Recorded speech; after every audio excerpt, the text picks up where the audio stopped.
What is up guys, it's James Fuse, and I've already uploaded some Crysis 3 footage of the brand new Lost Island DLC, though I haven't really gave you guys my impressions on it. Now, just to give you guys a heads up, this is an impressions video, and in no way this is a full review. I'm far from actually doing a full review. I have yet to put enough time to the game, and to actually give the DLC some time to actually level out and see how it actually, the community responds to it. The DLC, in my opinion, when I first started playing it, was amazing, even though when I did download it, it was before a lot of the servers in my area were supporting it because it wasn't officially launched, if that makes sense to you guys. After it did officially launch and a bunch of other servers were actually running it, I ended up having so much fun, especially in the brand new Frenzy game mode, which is somewhat of a party game game type, similar to the Hunter mode that released originally with Crysis 3. Though Frenzy is somewhat of a variation of Deathmatch where every 60 seconds your weapon will cycle. Now this really does change up the pace because you have to be adapted to every single weapon and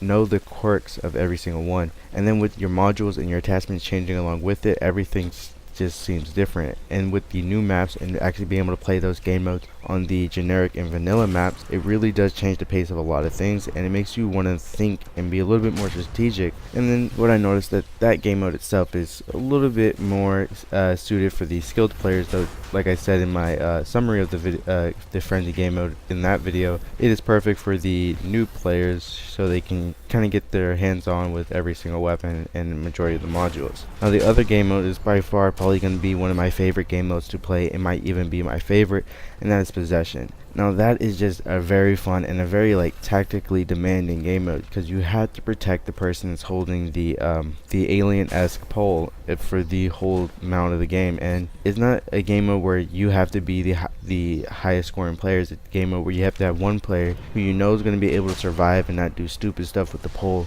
and just stay around him, protect him from the enemy team. So it pretty much means you are guys are protecting MVP at the same time. So that's probably going to be one of my favorite ones because the whole playing the objectives, and with Crysis, with the brand new maps being so huge, it kind of does slow down the pace a little bit. It makes you want to think a little bit more tactically with all the different routes that they can use to flank you. And with the maps being a little bit brighter and some of them being very dark, it's hard to spot the nano suit, so you always have to be aware with your surroundings. Now there are two new weapons that came with it, the Claw and the Rhino. I haven't used the Claw as much, though when you do actually purchase the DLC, you do unlock the weapon and its attachments right at the start. I honestly didn't like this at first. I would have loved to see some sort of progression to unlock them, to try and increase the longevity of the Crysis multiplayer, and then to see the weapons being able to max out their ranks, similar to, say, if you get the Scar at level 27 and you have to get to the progression of maxing out, which is the level 10 progression. I would love to see something like that to get every single attachment for both weapons, though. This is just a way so you can just jump into the DLC and have everything unlocked for you at the same time. No, like I said, the Claw I haven't used that much, but what I've noticed is a pretty good weapon at medium range. It is practically a heavy assault rifle, and the heavy part kind of gives you guys the idea that it's going to be a heavy hitter.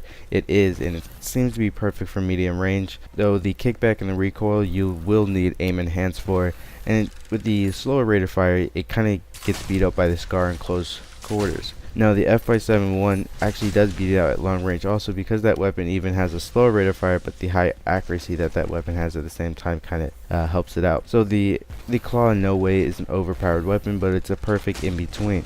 Now the other one is the Rhino. Now there is already debates going on whether this is overpowered or not, and that's because it's simply the perfect in between of the Marshal and the Jackal, with that meaning the Rhino actually does do a little bit less damage than the Marshal, though if you are going up against someone with the Marshal shotgun and you are using a Rhino, you will see the difference in damage quite significantly, because the Marshal will still probably have a higher chance of beating you out because they have that one hit kill range, and it has the secondary ammo, which is a little bit tighter spread, so that helps them out too. Now the Rhino doesn't have that, though. With it having extended mags already unlocked, I believe you do have 15 shells to shoot through, and then it reloads like a pump action, one shell at a time, so you do have a slower reload time, though it's a semi-automatic, so you don't have to always reload all the way because of the extended max that you unlock at the beginning and having 15 shells, though the semi-automatic part kind of helps you out when you're trying to take out multiple targets and trying to take out people as quick as possible. With the Marshal, you have to pump every single time, and then with the Jackal, you do have the faster reload but less damage than the Rhino. So like I said, in between, though, there are debates going around of it being overpowered. Now the DLC does come with 4 new maps, and I honestly fell in love with these maps, though like I said earlier that these maps are quite large. If you take the size of Brooklyn Bridge and Hell's Kitchen, they're a little bit bigger than that, probably about 30%, and those are pretty big maps. And when you're considering the max player count being, I believe, 18, as I last remembered seeing a max server, I believe it's 18 or 16, and for those maps being that large, it does slow down the pace, though it makes it a little bit more immersive because they're trying to be a little bit more strategic since you actually have time to think about what you're doing. Now with the brand new game modes, it does end up playing out pretty well, but the other game modes that come originally with Crysis actually play out perfectly on these maps, especially Crash Site and Spears. Now with Spears playing on these maps and these maps being a little bit larger, you have a little bit time of going from your A to B or C to B, so you can already develop a tactic to take on the B objective or completely flank and go to the A objective. With the maps being so spread out, you can take out one enemy and not always have to worry about another enemy being right around the corner. Now the 4 maps are Creek, Crossing, Coastline, and Ascent. I hope I got those right because the 3 of the maps have the same first letter, which is a C, and it's I've always gotten mixed up on at least one of them, and I believe Coastline is probably my favorite simply because it's on the coast and it really does give you that nostalgia of Crysis 1. And when they did advertise or put up some of the news and what the DLC is going to have, and they said it's going to be in the Crysis 1 setting, I first thought about, oh, is this just going to be certain parts of Crysis, the Crysis campaign map, and they just cut it off for the multiplayer? But no, it's actually not. These are completely brand new maps. These are no locations, though they are having a similar stylistic design, though overall these are brand new maps. That's probably why they're charging $15 for it. Everything in there is brand new and actually designed by the people at Crysis. So that's pretty much it for my first impressions, guys. Right now I am loving this DLC. It does freshen up the game, though I do not have a yes or no opinion on whether you should pick it up or not. All I know is that a lot of the veteran players like myself picked it up on the release day, and we had somewhat of a release day gaming session.